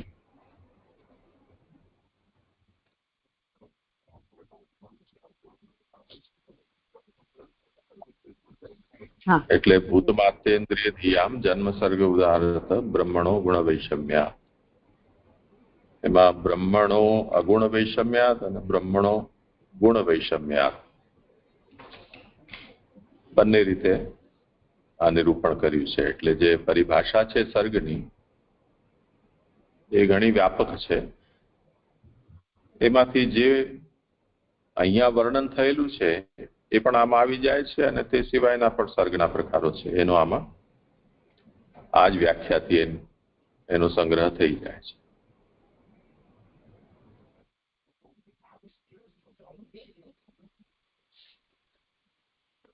જી જી પ્રણામ છે. હા જી આ એક જે 5મા પાના ઉપર જે નીચેથી ત્રીજી ચોથી લીટી છે ને, એ ગુણોનું વૈષમ્ય રજોગુણને લીધે જ થાય છે, કારણ કે રજોગુણ જ સૃષ્ટિના કારણરૂપ સૃષ્ટિ કરાવનારો છે. તો રજોગુણ તો સૃષ્ટિના કારણરૂપ છે તો સમજાય, પણ ગુણ વૈષમ્યની સમજ એવી હતી સાત્વિક રાજસ તામસ ગુણોમાં ત્રણ ગુણોમાં ઇમ્બેલેન્સ થાય એવું સમજ હતી. ગુણોનું વૈષમ્ય રજોગુણને કારણે થાય છે. આ એકદમ સરખી રીતે સ્પષ્ટ. હા, કરો સમાજ. એટલે ગુણ વૈષમ્ય નો મિનિંગ તમે બોલ્યા એ બરાબર જ છે. ગુણ ક્ષોભ થાય અથવા તો વિષમતા થાય તો એ રજોગુણ નું પ્રાધાનતા વધારે હશે ને તો એ સૃષ્ટિ આપણને કંઈ પણ કાર્ય કરવું હોય તો રજોગુણ આપણામાં હશે તો આપણને વધારે કાર્ય કરવાની સ્ફૂર્ણા થશે. આપણા એક્ઝામ્પલથી જોઈએ તો એવી રીતે અહીંયા રજોગુણથી સૃષ્ટિનું કારણ રૂપ તત્વો તૈયાર થઈ રહ્યા છે. ત્યારે સત્વ અને તમ પણ છે એવું નથી, પણ એની પ્રધાનતા ઓછી છે અને રજોગુણની પ્રધાનતા વધારે હોવાના કારણે સૃષ્ટિ કારણરૂપ કરાવનારો થાય છે, સૃષ્ટિના કારણરૂપ કરાવનારો છે એવું અહીંયા આગળ સમજાય છે મને. જે બરાબર છે કે એ વિષય તો બરાબર છે નિકિતાબેન, એ તો સમજાય છે, પણ વાત અહીંયા છે વૈષમ્ય રજોગુણને લીધે. તો ત્રણેય ગુણો સામ્ય અવસ્થામાં છે અને પછી એમાં ગુણક્ષોભ થાય છે. તો એમાં રજોગુણને લીધે ગુણોનું વૈષમ્ય આ જે કહ્યું ને એ થોડું કઈ પારિભાષિક હોય એવું સમજાય છે, એટલે પારિભાષિક તો નથી લાગી રહ્યું, પણ રજોગુણનું કાર્ય જે છે ને કે કઈ એક્ટિવનેસ કઈ થવાનું હોય ત્યારે રજોગુણ જ પહેલા પ્રવેશ કરશે, પછી બીજા બધા ગુણોનું એમાં આધાન થશે. તો એ રજોગુણની પ્રધાનતાના હિસાબે જ સૃષ્ટિ થઈ રહી છે એવું મને તો સમજાય છે. એ તમારી વાત બરાબર છે કે ગુણોનું સામ્યાવસ્થા છે, એમાં ત્રણેય ઢગલા છે સત્વ રજ અને તમના. તો એમાં રજોગુણ એક્ટિવ થાય છે ત્યારે મહાભૂતો તન્માત્રા ઇન્દ્રિયો અને બુદ્ધિનો જન્મ થાય છે, એમ હું એવું સમજુ છું. હા તો બરોબર છે. એમાં શું સંદેશ શું વિષયમાં છે? વૈષમ્ય રજોગુણને લીધે અહીંયા આગળ રજોગુણ એટલે ત્રણ ગુણ જો સામ્ય અવસ્થામાં છે તો પછી નિકિતાબેને કહ્યું એમ પહેલા રજોગુણમાં ગુણક્ષોભ થાય છે ને પછી સત્વ અને સૃષ્ટિ કરવી હોય તો રજોગુણમાં થાય છે, સ્થિતિમાં સત્વગુણ છે, લય થાય તે વખતે તમોગુણમાં થાય. કાલને કારણે જે ગુણોમાં ગુણક્ષોભ થઈ રહ્યો છે પ્રકૃતિના ગુણોમાં, તો એ પહેલા રજોગુણ પર કાર્ય કરે છે અને પછી આગળ થાય છે. આ મને સ્પષ્ટ નહીં હતું જે અત્યારે ઉત્પત્તિનું કારણ રજોગુણ કોઈ પણ ઉત્પત્તિ છે, મુખ્ય કારણ સત્વ તમ નથી, રજ છે.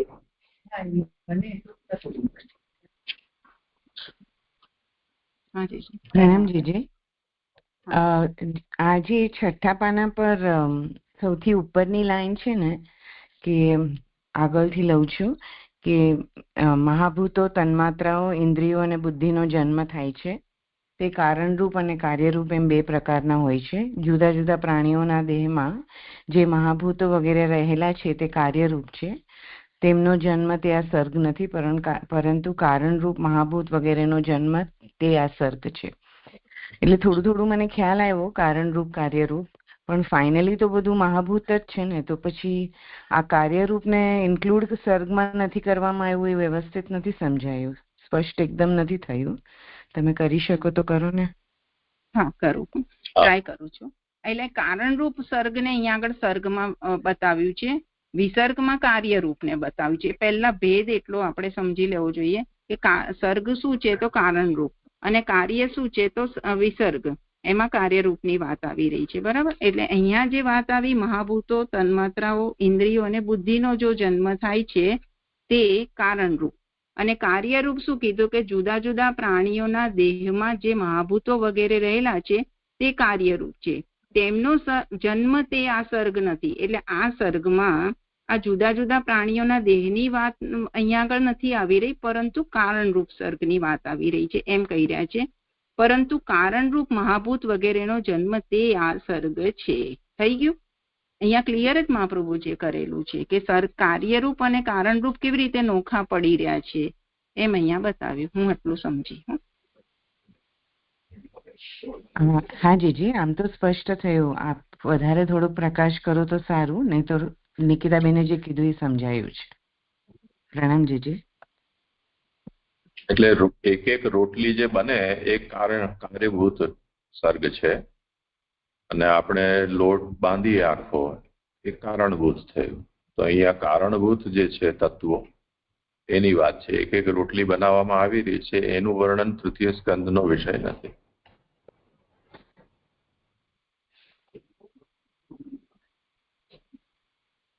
જી જી જી, પ્રણામ જીજી. સર્ગના પ્રકારો. દેવ 2 પ્રકારના હોવાથી અને કારણો 3 પ્રકારના હોવાથી સૃષ્ટિ 5 પ્રકારની છે. અને બંધન તથા મોક્ષ એવા ભેદથી દરેક સૃષ્ટિ પોતે જ 2 પ્રકારની થાય છે. એટલે તેના કુલ 10 પ્રકાર થયા. હવે અહીંયા આગળ શું કીધું કે દેવ 2 પ્રકારના. તો કયા કયા? તો નિત્યદેવ અને કર્મદેવ એ 2 પ્રકારના હોવાથી, અને કારણો 3 પ્રકારના. તો સ્વરૂપ, કારણ અને કાર્યકુટી એ 3 પ્રકારના હોવાથી સૃષ્ટિ 5 પ્રકારની છે. અને બંધન અને મોક્ષ એ 2 ભેદ છે. એટલે અહીંયા આગળ 10 પ્રકાર જણાવ્યા છે. તો એનું બાયફર્કેશન નીચે આપેલું જ છે, આપણે જોઈ લઈએ. પહેલા કે દેવ એટલે કે ભગવાન 1, ગુણાતીત એટલે કે ગુણથી પર, અને સગુણ 2, તો એમાં ગુણવાળા કીધા. તો એવા 2 પ્રકારના થાય છે. એટલે ગુણાતીત અને સગુણ એ 2 દેવોના 2 પ્રકાર કીધા. તત્વોના તથા જીવોના 3 ભેદો છે. 1, અહંકાર વગેરે તત્વોની સૃષ્ટિ. 2, અમુક્ત જીવોની અથવા કાલની સૃષ્ટિ. કારણ કે અમુક્ત અથવા બદ્ધ જીવો કાલમાં જન્મ્યા કરે છે અને મૃત્યુ પામ્યા કરે છે, એટલે એ બદ્ધ પ્રકારની સૃષ્ટિ થઈ. અને 3જી, મુક્ત જીવોની સૃષ્ટિ. તેથી દેવના તથા કારણોના મળી 5 પ્રકારો થતા હોવાથી 5 પ્રકારની સૃષ્ટિ થાય છે. તે પ્રકારો નીચે જણાવવામાં આવશે. આ 5 પ્રકારની સૃષ્ટિમાં એકનું પ્રાધાન્ય એટલે કે મુખ્યપણું હોય, ત્યારે બીજી તેની વિભૂતિ રૂપ એટલે કે તેના અંગરૂપ હોય છે. જેમ કે એ નીચે આપણે જોઈશું. અહીંયા બાયફર્કેશન એ રીતે સમજવાનું મને એટલું સમજાયું કે દેવ 2 પ્રકારના કીધા. એક તો ગુણાતીત અને બીજું સગુણ એટલે નિત્ય દેવ કહો કે કર્મદેવ કહો. એટલે એ બંનેની પણ બદ્ધ પણ થાય છે ને મુક્ત પણ થાય છે. ગુણાતીત દેવો, સગુણ દેવો પણ બદ્ધ પણ થાય છે ને મુક્ત પણ થાય છે. એવી રીતે અહંકાર વગેરે તત્વોની સંખ્યા, તો એમાં આપણે કારણ લઈએ તો એ પણ કારણ તત્વો પણ બદ્ધ થાય છે ને મુક્ત થાય છે. અમુક્ત જીવો અથવા કાલથી સૃષ્ટિ એટલે બદ્ધ જીવો એ કાર્ય થયું, અને અમુક્ત જીવો એ સ્વરૂપની સૃષ્ટિ થઈ. તો એ પણ બદ્ધ થાય છે ને મુક્ત થાય છે. એટલે આ 10 પ્રકારની સર્ગના પ્રકારો અહીંયા આગળ બતાવવામાં આવ્યા છે. હવે એનું બાયફર્કેશન કયું પ્રધાન ન્યાય છે અને કયું એના વિભૂતિ અંગરૂપે છે એ હવે આપણે જોઈ લઈએ. કે તત્વોની સૃષ્ટિ ગુણાતીત દેવની સૃષ્ટિની વિભૂતિ રૂપ છે. એટલે ગુણાતીત સૃષ્ટિ એ મુખ્ય સૃષ્ટિ થઈ અને તત્વોની સૃષ્ટિ અહીંયા વિભૂતિ રૂપ થઈ. 2, બ્રહ્મા વગેરેની ઉત્પત્તિ થાય છે તે વિસર્ગ રૂપ છે અને સગુણ સૃષ્ટિની વિભૂતિ રૂપ છે. એટલે સગુણ સૃષ્ટિ અહીંયા મુખ્ય સૃષ્ટિ થઈ અને બ્રહ્માની સૃષ્ટિ એ વિભૂતિ રૂપ થઈ. 3, 10મા અધ્યાયમાં જણાવેલી 10 પ્રકારની સૃષ્ટિ કાલની વિભૂતિ છે. એટલે કાલની સૃષ્ટિ એ મુખ્ય સૃષ્ટિ થઈ અને 10 પ્રકારની એટલે 10મા અધ્યાયમાં જણાવેલી 10 પ્રકારની સૃષ્ટિ છે એ એની વિભૂતિ થઈ. 10 પ્રકારની સૃષ્ટિ એ વિભૂતિ. હા, બરાબર. સાંખ્ય પ્રકરણમાં 20મા અધ્યાયમાં જણાવેલી મહતત્વ વગેરેની સૃષ્ટિ તત્વોની સૃષ્ટિની વિભૂતિ છે. એટલે તત્વોની સૃષ્ટિ એ મુખ્ય થઈ અને મહતત્વની સૃષ્ટિ એ વિભૂતિ રૂપ થઈ. પછી 14 થી 19 સુધીના 6 અધ્યાયોમાં મતાંતરથી જણાવેલી મુક્ત જીવોની સૃષ્ટિ 12મા અધ્યાયમાં જણાવેલ સૃષ્ટિની વિભૂતિ રૂપ છે. એટલે આ જે 12મા અધ્યાયમાં જે સૃષ્ટિ જણાવી છે એ મુખ્ય સૃષ્ટિ થઈ અને એની વિભૂતિ કઈ થઈ તો મુક્ત જીવોની સૃષ્ટિ એ વિભૂતિ રૂપ થઈ. આ 5 પ્રકારનું બાયફર્કેશન મુખ્ય અને વિભૂતિ રૂપના અંગે અર્થે અહીંયા જણાવ્યું. હવે આગળ કહી રહ્યા છે એ પ્રમાણે 5 પ્રકારની સર્ગરૂપ લીલા થઈ. તે 5 બંધન અને મોક્ષ એવા ભેદથી 2 પ્રકારની થતા 10 પ્રકારની થાય છે. 5 સૃષ્ટિમાં જુદા જુદા પ્રકારથી મુક્તિ થાય. એટલે આ 5 સૃષ્ટિમાં અલગ અલગ પ્રકારથી મુક્તિ થાય છે એ અહીંયા આગળ મેઇન સોર્સ એ રીતનો જણાવવામાં આવ્યો છે. હવે આગળ એ મુક્તિ કેવી રીતે થઈ રહી છે એ બતાવી રહ્યા છે કે સગુણ મુક્તિ, નિર્ગુણ મુક્તિ એ બધી કેવા પ્રકારથી લય થઈ રહ્યો છે એ બતાવી રહ્યા છે કે સગુણ સૃષ્ટિની મુક્તિ મોક્ષ લીલાનો સંબંધ થવાથી થાય છે. કારણ કે જુદા જુદા ભાવથી સૃષ્ટિ રચતા તેમને એટલે કે જીવોને ભય વગેરે થાય છે અને તે ભાવોનો ત્યાગ કરતા તેમની સ્વરૂપમાં સ્થિતિ અથવા મુક્તિ થાય છે. એટલે ભાવોનો ત્યાગ કરતા એટલે જ્યારે એમ થાય ને કે અભેદ બુદ્ધિ થાય કે બધું બ્રહ્માત્મક છે એવું જ્યારે એને જીવને જ્ઞાન થાય ત્યારે એની સ્વરૂપમાં સ્થિતિ થાય છે એટલે મુક્તિ થાય છે. જેમાં આપણે સિદ્ધાંત મુક્તાવલીમાં કહ્યું છે ને પ્રવાહ ભેદ બુદ્ધ એ રીતે અહીંયા આગળ મને કંઈક સમજાયું. ચિત્તની વૃત્તિઓને રોકવાથી જ તેવી રીતે મુક્તિ થાય છે. તેથી મોક્ષ લીલાનો યોગ જ તે મુક્તિ કરાવનારો છે. એટલે અહીંયા બ્રહ્માથી લઈને તણખલા સુધી બધા જ જે કોઈ સૃષ્ટિમાં અવતરિત થયા છે એ બધાની મુક્તિ થાય જ છે એ અહીંયા આગળ કહેવામાં આવી રહ્યું છે. એટલે આ જે મુક્તિનો પહેલો પ્રકાર બતાવ્યો એ કર્મ માર્ગીય મુક્તિ હોય એવું મને સમજાયું. બીજામાં આગળ જોઈએ તો તેવી રીતે ગુણાતીત સૃષ્ટિની મુક્તિ જ્ઞાનથી થાય છે. કારણ કે આ સૃષ્ટિ 3, 5, 24 જણાવ્યા પ્રમાણે અજ્ઞાનથી થાય છે અને અજ્ઞાનનો નાશ જ્ઞાનથી થાય છે. તો 3, 5, 24 શું કીધું? 184 પેજ ઉપર છે. એમાં એમ કહ્યું કે તે જ એટલે કે પ્રભુ જ ત્યારે આ જોનાર થયા. તે એટલે કે પ્રભુ એકલા પ્રકાશનારે જોવાનું કાંઈ ન ભાળ્યું. પ્રભુ જ્યારે આ જોનાર થયા પણ પ્રકાશનાર કંઈ હતું જ નહીં, કશું હતું જ નહીં, તો પ્રભુએ કાંઈ જોયું નહીં. જેની શક્તિઓ પ્રગટ થયેલી ન હતી, પ્રભુની શક્તિઓ હતી પણ એ પ્રગટ થયેલી ન હતી અને જ્ઞાન શક્તિનો લોપ થયો ન હતો. જ્ઞાન શક્તિ હતી પણ એનો લોપ નહોતો થયો. તેવા તેણે પોતાને અસત જેવો માન્યો.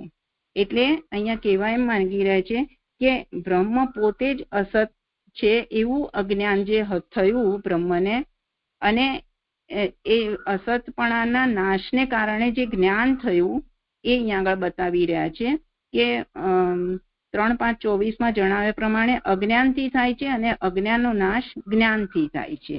એવું જે મને હું કંઈક થોડુંક સમજી છું, પણ વિશેષ કંઈ આપ હોય તો પછી પ્રકાશ કરજો.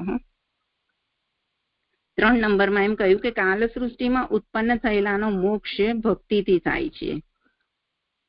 એટલે કાલ સૃષ્ટિમાં એટલે અત્યારે આપણે જે કંઈ કરી રહ્યા છીએ કાલ સૃષ્ટિ છે ને આપણી, તો એટલે એમાં જે સાધન કરશે એ પ્રમાણે એનો ભક્તિથી મોક્ષ થશે એને ભક્તિ પ્રાપ્ત થશે. તત્વોનો મોક્ષ જે તત્વમાંથી તે નીકળેલ હોય તેમાં તેનો ફરી પ્રવેશ થવાથી થાય છે. એટલે તત્વોનો મોક્ષ પણ જે તત્વમાંથી નીકળ્યું એ ફરી પાછું એ તત્વમાં લીન થઈ જાય એ રીતે એનો મોક્ષ થઈ રહ્યો છે. અને જીવોની મુક્તિ વૈરાગ્યથી થાય છે. એટલે અહીંયા 5 પ્રકારની બતાવી છે. એક તો કર્મ માર્ગીય મુક્તિ, જ્ઞાન માર્ગીય મુક્તિ બીજામાં, પછી ત્રીજામાં ભક્તિ માર્ગીય મુક્તિ બતાવી, ચોથામાં આશ્રય ભાવાપત્તિ અને 5મામાં વૈરાગ્યથી થતી મુક્તિનું બાયફર્કેશન અહીંયા બતાવવામાં આવ્યું છે.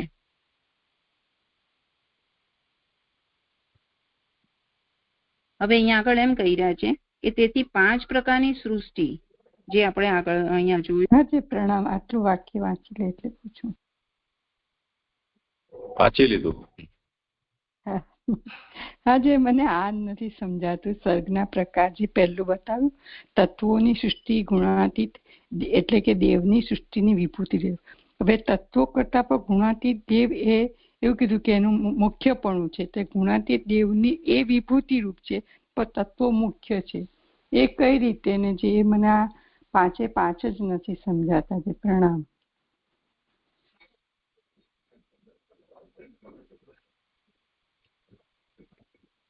હા એટલે અહીંયા છે ને ગુણાતીત દેવો એને મુખ્ય કીધા છે અને તત્વોને વિભૂતિ રૂપે અંગ રૂપે તેને કીધું છે. પહેલામાં એ રીતે આવશે. જો શું છે તત્વોની સૃષ્ટિ ગુણાતીત દેવની સૃષ્ટિની વિભૂતિ રૂપ છે ને એટલે ગુણાતીત દેવની સૃષ્ટિ એ મુખ્ય સૃષ્ટિ થઈ અને તત્વોની ત્યાં અહીંયા વિભૂતિ રૂપ થયું. બરાબર. એવી રીતે અહીંયા આગળ સબ્જેક્ટ કેવી રીતનો આવી રહ્યો છે એના ઉપર મુખ્ય અને ગુણ વિભૂતિ બંનેનું બાયફર્કેશન મહાપ્રભુ જે કહ્યું હોય ને એવું મને સમજાય છે. જે આપ વિશેષ હોય તો કંઈક કહો ને. હું આવું સમજી છું. નહીં ઠીક છે. બાકી તો વિષય તે સ્કંદ અધ્યાયનો છે. અત્યારે તો ખાલી આમાં શું આવવાનું છે એનું દિગ્દર્શન ભાગવતાર્થમાં જોવાનું છે. એનો વિચાર તો આગળ આવશે જ. જી જી જી. હા હા કરું.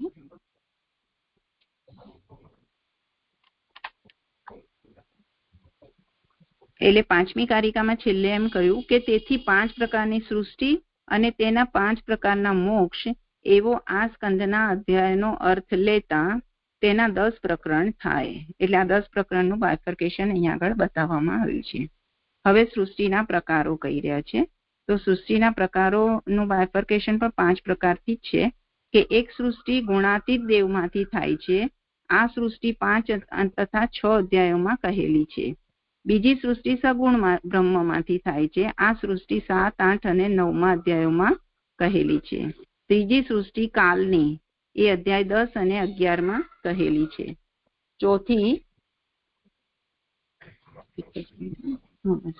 ચોથી જીવોની સૃષ્ટિ અધ્યાય 12માં કહેલી મુક્ત જીવોની, કારણ કે અમુક્ત જીવોની સૃષ્ટિનો કાલ સૃષ્ટિમાં સમાવેશ થયેલ છે. 5 નામ સૃષ્ટિ અધ્યાય 12માં જ કહેલી છે. નામ સૃષ્ટિ એટલે તત્વોની સૃષ્ટિ, તો એ અધ્યાય 12માં જ કહેલી છે.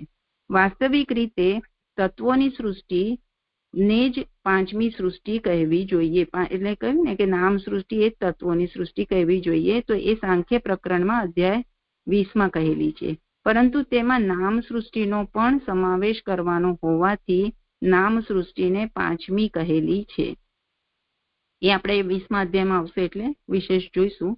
તો સૃષ્ટિ રચવામાં પહેલી 2 સૃષ્ટિ રચવામાં દેવ સ્વતંત્ર છે. પહેલી 2 એટલે ગુણાતીત અને સગુણ, એ 2 સૃષ્ટિ રચવામાં દેવ સ્વતંત્ર છે.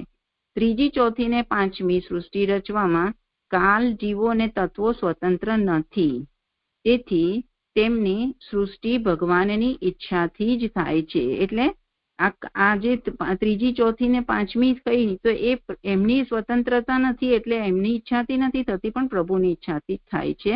માત્ર કાલ, જીવો અથવા તત્વોથી થતી નથી.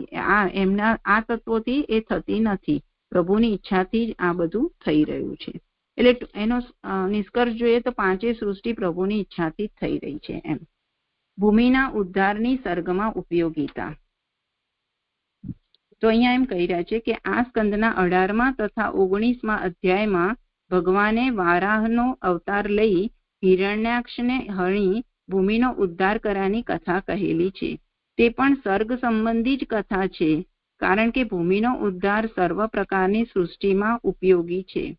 તે એટલે કે ભૂમિ સર્વ સૃષ્ટિઓના આધારરૂપ હોવાથી સર્વ સૃષ્ટિઓને સમાન છે અને તેથી બંધ લીલાના અંતે કહેલી છે. એટલે અહીંયા આગળ એમ શંકા જેવું જ છે આમ તો, કે આગળ એમ કહ્યું ને આપણને કે 33 અધ્યાય સુધી સર્ગની જ વાત કહેવામાં આવશે. તો કોઈને પ્રશ્ન થાય કે ભાઈ અહીંયા હિરણ્યાક્ષને હણીને ભૂમિની કથા કેમ કહી? આ કથા કહેવાનું ક્યાં પ્રયોજન છે? આ તો સર્ગની વાત છે, તો અહીંયા આનો શું સંબંધ? તો ભૂમિના ઉદ્ધારની જરૂર છે અને તે સર્વ પ્રકારની સૃષ્ટિ માટેનો આધાર છે ભૂમિ. એટલા માટે અહીંયા આગળ ભૂમિને ઉદ્દેશીને અહીંયા આગળ આ વાત કહેવામાં આવી છે કે તે સર્વ સૃષ્ટિઓના આધારરૂપ હોવાથી સર્વ સૃષ્ટિઓને સમાન છે અને તેથી બંધ લીલાના અંતે કહેલી છે. એટલે આધારરૂપ હોવાને કારણે મુક્ત જીવ અને બદ્ધ જીવ એ બંને સૃષ્ટિઓમાં આવેલી છે એમ અહીંયા આગળ કહેલું છે. આટલું હું સમજી. મુક્ત જીવોની ઉત્પત્તિ. તો હવે એમ કહી રહ્યા છે કે મુક્ત જીવોની ઉત્પત્તિ થયાનું 12મા અધ્યાયમાં શ્લોક 4 વગેરેમાં કહેલું છે. તે પણ નકામું કહેલ નથી, કારણ કે મુક્ત જીવનો પણ જન્મ થાય છે એમ દર્શાવવા અધ્યાય 15:34માં જય તથા વિજયને સનક વગેરે શાપ આપ્યાની કથા કહેલી છે. 15:34માં શું આવ્યું? એની કઈ જરૂર નથી, અહીંયા સ્પષ્ટ છે જે કહ્યું છે. તો હવે આગળ કહી રહ્યા છે કે કેટલાક કહે છે કે બ્રહ્મસૂત્ર 4:4-22માં જણાવેલ ફરી તે સંસારમાં આવતો નથી.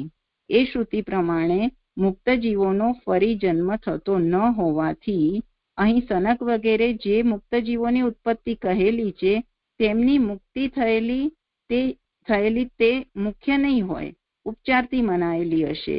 એટલે અહીંયા એમ કહેવા માંગી રહ્યા છે કે બ્રહ્મસૂત્ર 4:4-22માં શું કીધું કે અનુવૃત્તિ શબ્દાત અનુવૃત્તિ શબ્દાત. તો એમાં શબ્દાત અને શબ્દાદ એવું કંઈક છે. અનાવૃત્તિ અનુવૃત્તિ નહીં, અનાવૃત્તિ. અનાવૃત્તિ શબ્દાત અનાવૃત્તિ શબ્દાત.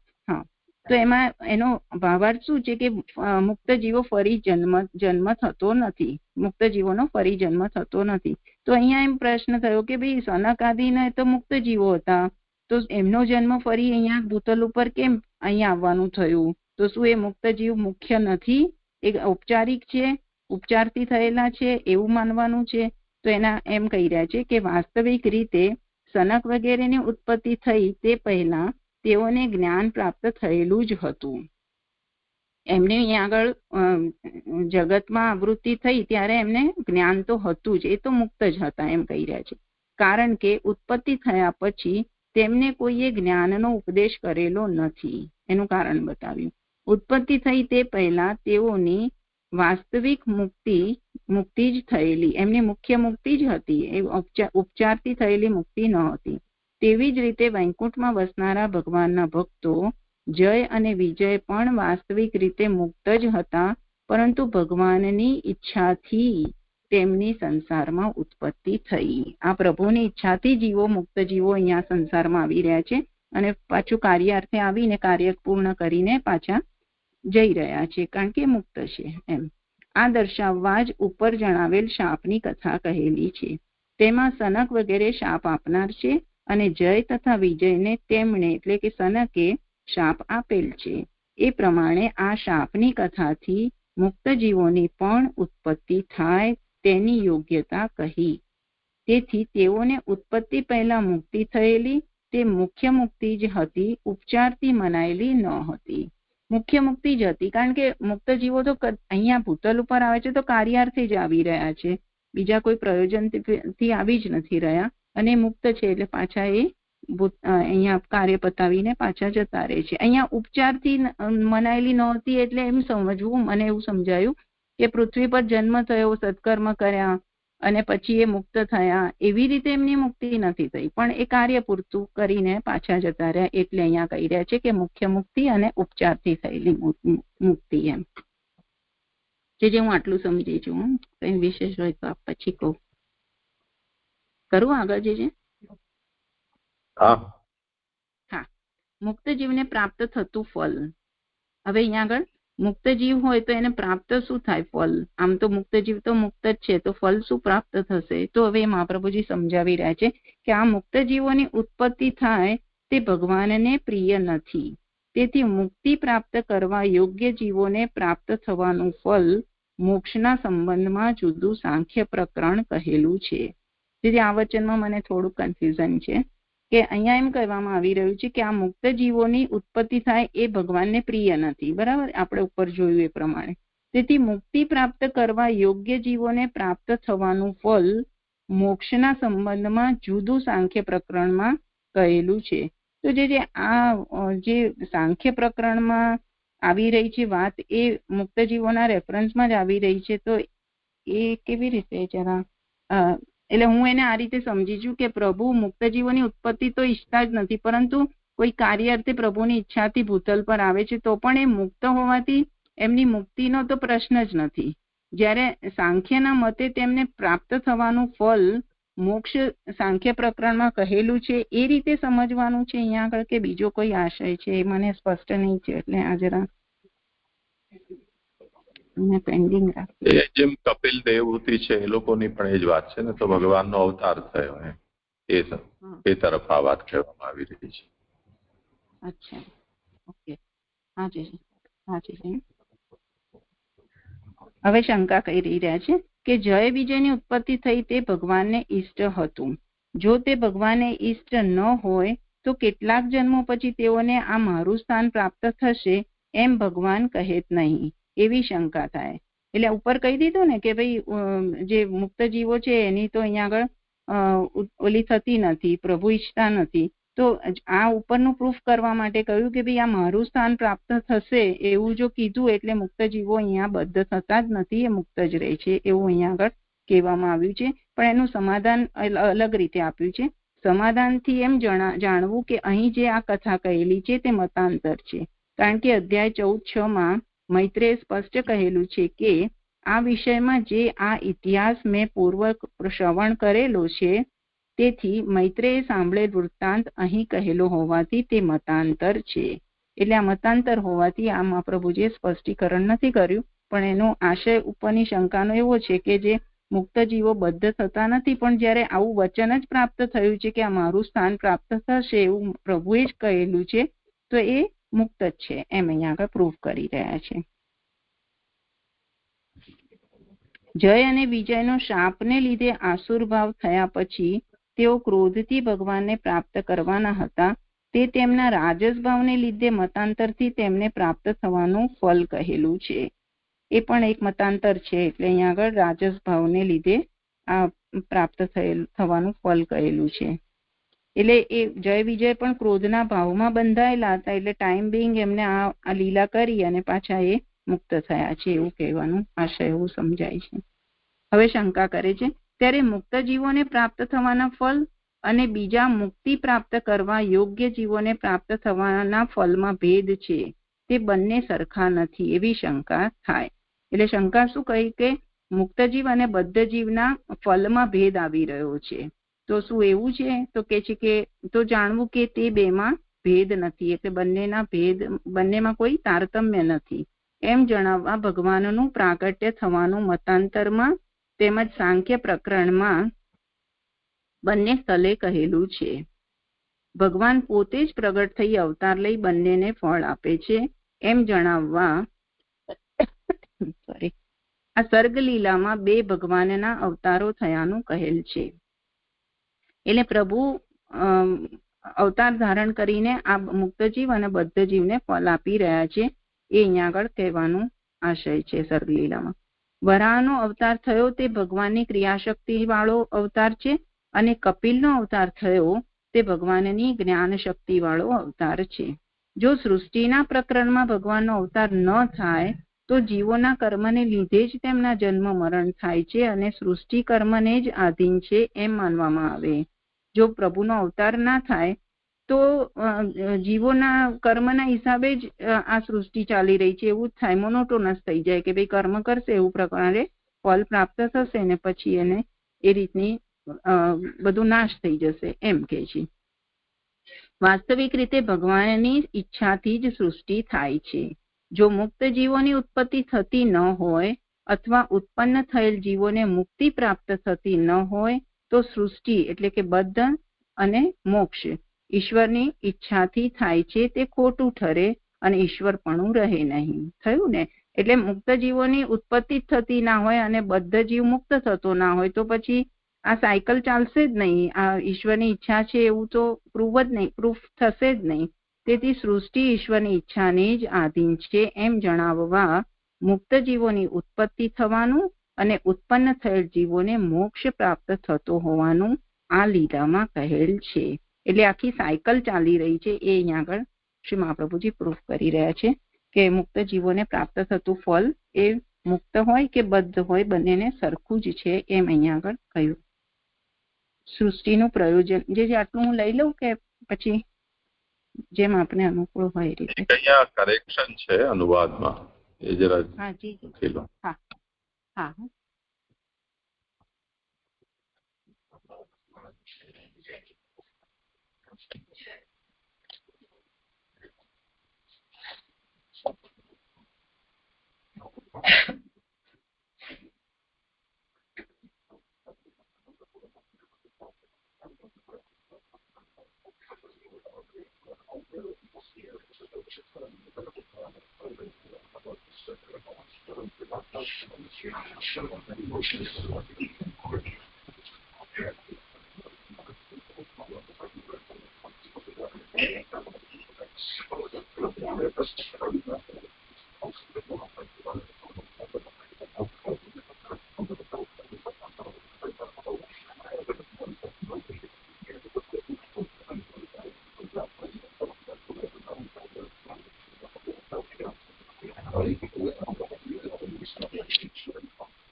આમાં 8મી કારિકામાં ઉપપત્તિ અનેકોક્તા ફલાર્થમ પ્રક્રિયાંતરમ મતાંતરેણ હિ ફલમ રાજસત્વાત નિરૂપ્યતે. આમાં શું નાનુભાઈએ આ કારિકા અને પ્રકાશ એ બંનેને એકબીજા સાથે વણી અને એનો અનુવાદ કર્યો છે. કારિકાનો જુદો અને પ્રકાશનો જુદો એવી રીતે નથી કર્યું. એને કારણે થોડું અહીંયા સમજવામાં વિલંબ થાય છે.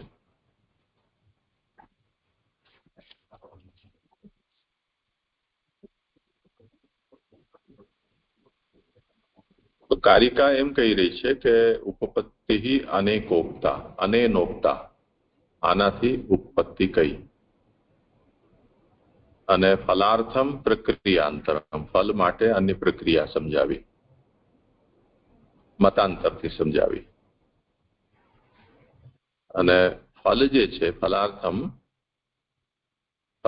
પ્રક્રિયાંતરમ મતાંતરેણ હિ ફલમ રાજસત્વા નિરૂપ્યતે.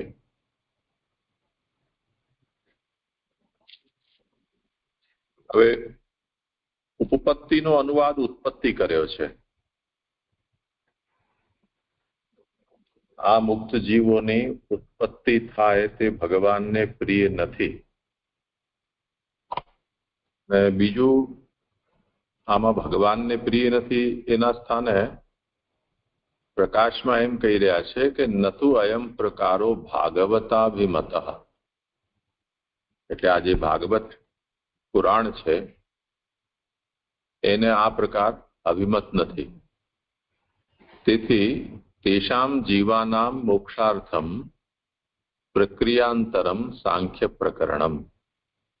તે કારણે ભાગવતકારે મુક્ત જીવો છે એમની મુક્તિનો એક બીજી પ્રક્રિયા સાંખ્ય પ્રકરણમાં એટલે 20મા અધ્યાયમાં વર્ણવી છે.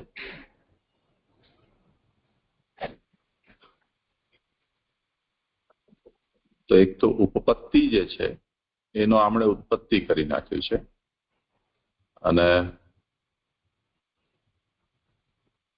એનો તાત્પર્ય એ છે કે ઉત્પત્તિની ઉપપત્તિ એમ.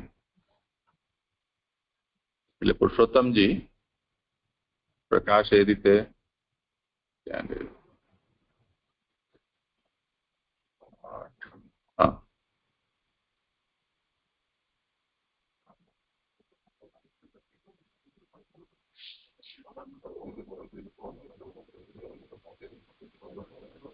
શાપ કથા વિસ્તારેણ, અહીંયા જે સનકાદિ દ્વારા જય વિજયને શાપ થયો છે એનો વિસ્તાર કર્યો એ દ્વારા મુક્ત જીવોત્પત્તૌ ઉપપત્તિરેવ ઉક્તા.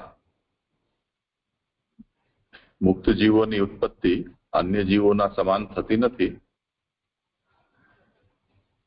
પરંતુ વિશેષ પ્રકારથી થાય છે. એ વાતને સમજાવવા માટે આ શાપ કથાના વિસ્તારથી મુક્ત જીવોની ઉત્પત્તિની ઉપપત્તિ માત્ર કહી છે.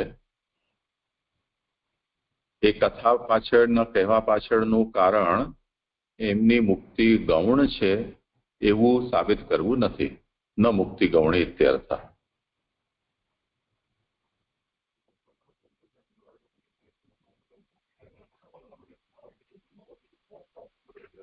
તે પછી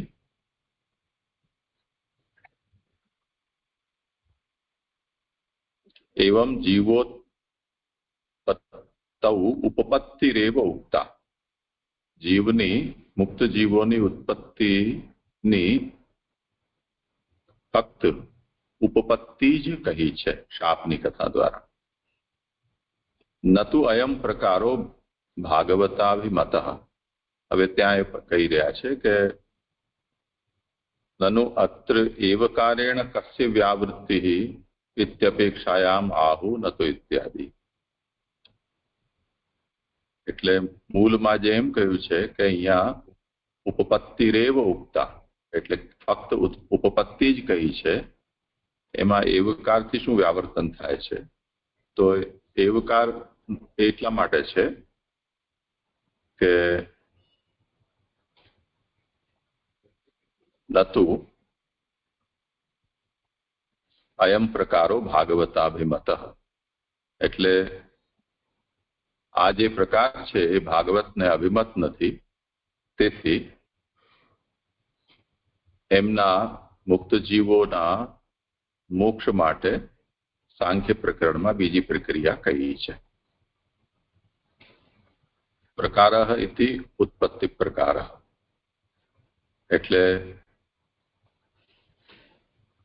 ઉત્પત્તિનો પ્રકાર, મુક્ત જીવોની ઉત્પત્તિ જય વિજયને જેવી રીતે શાપ થયો તેવી રીતે થાય છે. તો કોઈ એનો અર્થ એવો કાઢી લે કે બધા જ મુક્ત જીવો જય વિજયની જેમ શાપ દ્વારા જ ઉત્પન્ન થતા હશે. તો એવું નથી. એ મુક્ત જીવોની સૃષ્ટિ સર્ગલીલામાં એનું ઉદાહરણ જય વિજય જ બને એવું ભાગવતને અભિમત નથી. તેથી એમના મોક્ષ માટે, જીવોના મુક્ત જીવોના મોક્ષ માટે બીજી પ્રક્રિયા સાંખ્ય પ્રકરણમાં બતાવી છે. તો કિમત્ર ગમકમ ઇત્યપેક્ષાયામ આહુ તેષામ ઇત્યાદિ. આમાં પ્રમાણ શું? તો કહી રહ્યા છે કે એમની મુક્તિ માટેની પ્રક્રિયા તેષામ ઇતિ મુક્તિ યોગ્યાનામ, એટલે જે મુક્તિ યોગ્ય છે એમની પ્રક્રિયા સાંખ્ય પ્રકરણમાં બતાવી છે. પછી કહે છે કે તથા ચ અનભિમતત્વે સાંખ્ય પ્રક્રિયા કથનમેવ ગમકમ ઇત્યર્થ. એટલે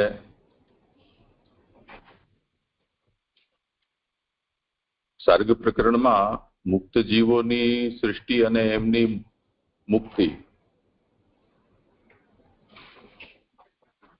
એનું બીજા ઉદાહરણથી, એટલે દેવહૂતિ અને કપિલના ઉદાહરણથી જે વર્ણન કરવું એ જ આમાં પ્રમાણ છે.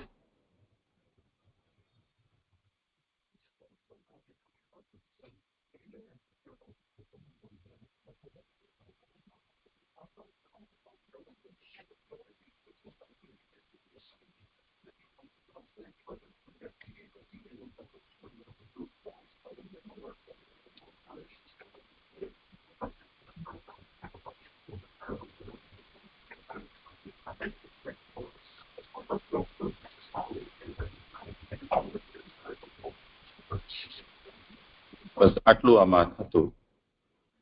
અનુવાદ શું કહી રહ્યો છે? આ મુક્ત જીવોની ઉત્પત્તિ થાય તે ભગવાનને પ્રિય નથી.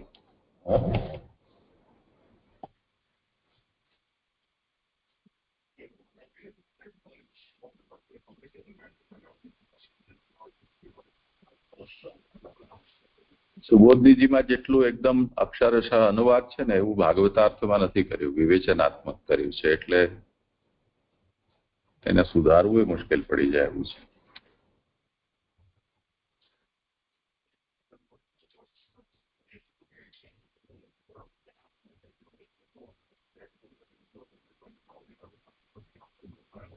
પછી શંકામાં એમ કહી રહ્યા છે કે જય અને વિજયની ઉત્પત્તિ થઈ તે ભગવાનને ઇષ્ટ હતું. જો તે ભગવાનને ઇષ્ટ ન હોત તો કેટલાક જન્મો પછી તેઓને આ મારું સ્થાન પ્રાપ્ત થશે એમ ભગવાન કહેત નહીં.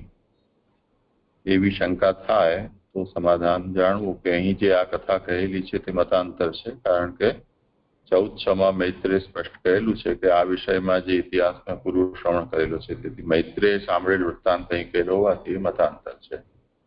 એ તો ઠીક છે. જય અને વિજયનો શાપને લીધે આસુરભાવ થયા પછી તેઓ ક્રોધથી ભગવાનને પ્રાપ્ત કરવાના હતા. એ તેમના રાજસ ભાવને લીધે મતાંતરથી તેમને પ્રાપ્ત થવાનું કહેલું છે.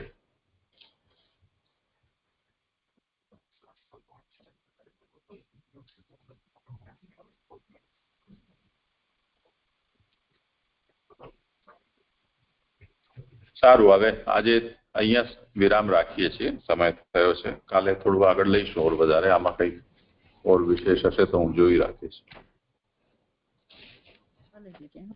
પ્રણામ છે. પ્રણામ છે.